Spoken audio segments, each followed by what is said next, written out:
This is the 10-Minute Teacher Podcast with your host, Vicki Davis. Today's sponsor is Advancement Courses. Stay tuned at the end of the show to learn about 10 top things to do and top topics to learn for teachers this summer. We need to learn, but can't we have fun at the same time? Now, on to the show. So today we're talking with second grade teacher, Keke Powell. She's been teaching for 7 years. She's in Texas now, spent quite a bit of time in Hawaii, but we're going to talk about two sort of things. We're going to talk a little bit about tips and ideas that she has, but also the reason we're talking to her is, Keke, you decided at some point that you kind of wanted to be an education influencer. You wanted to get out there and share. So take us back in time to the conversation in your head, what you said to yourself, what you said to those around you, and how you started on that journey. Okay.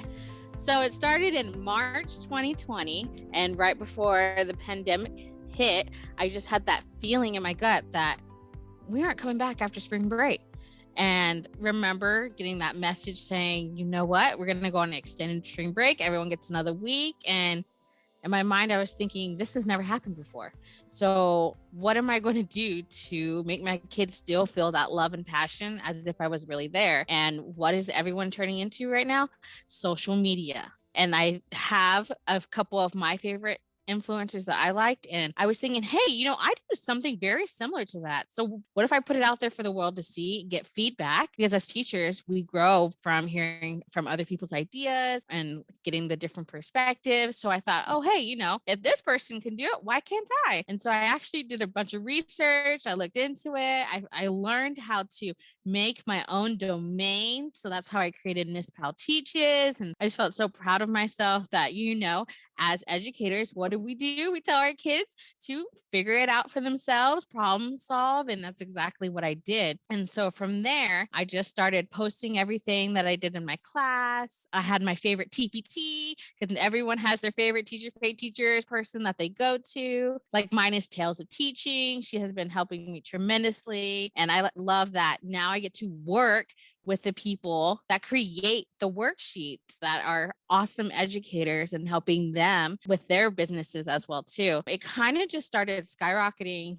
really when I ended up leaving Hawaii to Texas. And I joke because a lot of people don't like to send things to Hawaii because it's more expensive. So maybe when I came to Texas, then that's when it really was skyrocketing. And now I just have a plethora of things in my classroom. So a bunch of authors love to reach out to me and ask me if I can read their book. And I personally love just showcasing different authors of all genres, because I think now that I've had so many virtual authors visit my classroom, my kids are inspired to write their own story and have that freedom of expression and being creative, and showing that some authors are author and illustrators. They can do both. But if you're a great writer and you don't feel that you're so confident with your illustrations, then you can have someone that can help you. And they see that there are a bunch of different avenues that these kids can take. And I think that's what really makes a difference, because they'll ask, Miss Powell, it's Monday and you have all of these things in this classroom. What are you doing? And I just joke with them and I say, oh, I just post things that we do in class because I think you're all wonderful rock stars. And I think just building them up, then that allows them to continue to grow as well. Mm-hmm. Okay. So talk about the places that you share. So you have your own domain, you have your own website. Where are the social media platforms that you like to share the most? My Instagram is where I post the most. And that's usually where a lot of people will send me messages to collaborate and want to work with me. And then I have Twitter. Twitter's more of where I post more of my students, because I work in a district that loves to showcase student work and pictures with students and not having to worry about them being blurred out because they sign contracts saying that we can post photos with them. Find more of my authentic student work would be on Twitter. And then I have my website. My website's more of my blog. So it highlights the things that I've done with like media wise. I just had a magazine come out last week that I was in for an article for a teacher spotlight. And then I have my LinkedIn, and that's just like my professional work that you can see that I've done. Yeah. Awesome. Okay. So looking towards the end of the school year, and what kind of tips or things are you going to be looking to share in the end of April, May into June to help teachers? Like, what are the kind of things you look to share in that time frame? Cool tips or whatever. Some of my favorite things to do is I have the kids write a letter to their future teacher. So they're all going into third grade, and this works for multiple ways. One, you can showcase the students' writing right when they come into the classroom. And then two, it gives them a personality. I think volume speaks whenever you read a paper and you see what is important to them. And they'll let you know, I work well if I have a fidget in my hand, or it just gives them that expression that they need to be successful for third grade. And then I love to give awards for anything and everything. And I do that because I want them to feel confident and very secure that I went to second grade and I did a great job. And by doing that and giving them so many positive affirmations, I'm hitting their SEL, I'm making them feel loved. And I actually just have finished all my awards, and they say different ones like, you were amazing in second grade because you grew from when we started, or you were outstanding because you decided that I'm going to speak out in front of the classroom and I'm going to be brave.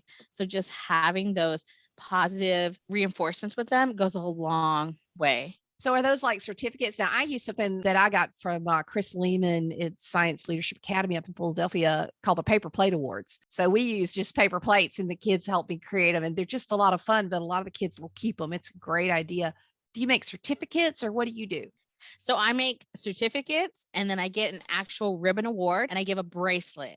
So I have a bracelet and it says like, I was a star student. The ribbons, it's like a nice ribbon because I want them to hang it up and look at it all summer and think, wow, I got this ribbon to make me feel good. And then I take the certificate and then I laminate it, whether you were the all-star speller in the class or you were the jokester in the class. I like to pick out like their favorite part about themselves and just really go with it. So you're careful to make sure it's genuine and honest, because we know that kids can smell it out if we're not being truthful. Yes. Can you tell us a story about why you started this and why you kept doing it? Do you have a story of a student and how it changed them? What really started is when I first started teaching and the kids were like, wow, you really care for me. Because I would have a cheat sheet.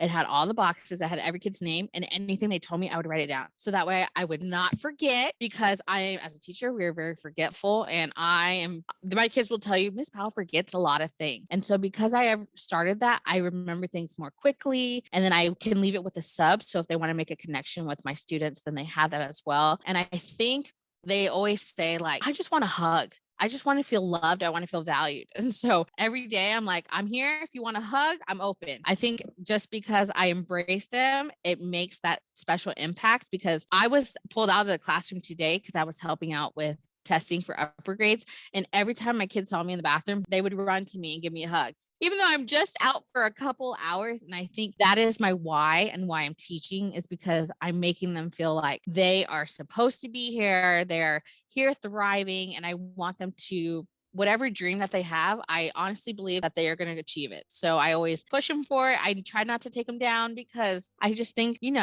it's like, if as teachers, we want people to tell us we're doing a great job. So it's the same for the kids as well. So as we finish up, what is something you've shared with teachers that has gotten the most reshares and likes and engagement? It's anchor charts and posters. I did one. I'm looking at it right now. It says 22 reasons Miss Powell is thankful this year. And I wrote every kid's name, and I wrote one specific characteristic. So I put, I love Mia's work ethic, or I love Mackenzie's persistence. It was very specific. And then I talked about it with the class. Like, this is why I chose that. And I think you're great at this. And at the end of the day, they can leave the classroom saying, wow, my teacher thinks this of me. And then when they go to bed at night, they know like, I can go to school because it's a place where I feel safe and it's going to be exciting. Awesome. So Miss Powell, Keke Powell, second grade teacher and influencer, thank you for coming on the show. You've definitely got the enthusiasm and the attitude, because here's the deal. And I say this a lot. It's not about playing king of the hill. It's about making a bigger hill. There's lots of room for educators to share and help one another. And we really need each other right now, because this has not been an easy season. So thank you, Keke. Last summer, I took my professional development with advancement courses, and I am so glad that I did. On my blog, I recently shared 10 top things to do and top topics to learn for teachers for professional development this summer, and all of them come from the Advancement Courses catalog. So go to coolcatteacher.com/top 10. That's coolcatteacher.com/TOP10 to learn about some courses you might want to take and some things that you need to do this summer. Your current needs should impact your professional development. Advancement Courses makes it so easy to complete your PD with courses that are online and self-paced, so you can take them anywhere, anytime with up to 6 months to complete. And right now, you can use the code COOL15 to get 15% off your course today. So go to coolcatteacher.com/top 10 and begin deciding what you want to learn this summer. You've been listening to the 10-Minute Teacher Podcast. If you like this program, you can find more at coolcatteacher.com. If you wish to see more content by Vicki Davis, you can find her on Facebook and Twitter under Cool Cat Teacher. Thank you for listening.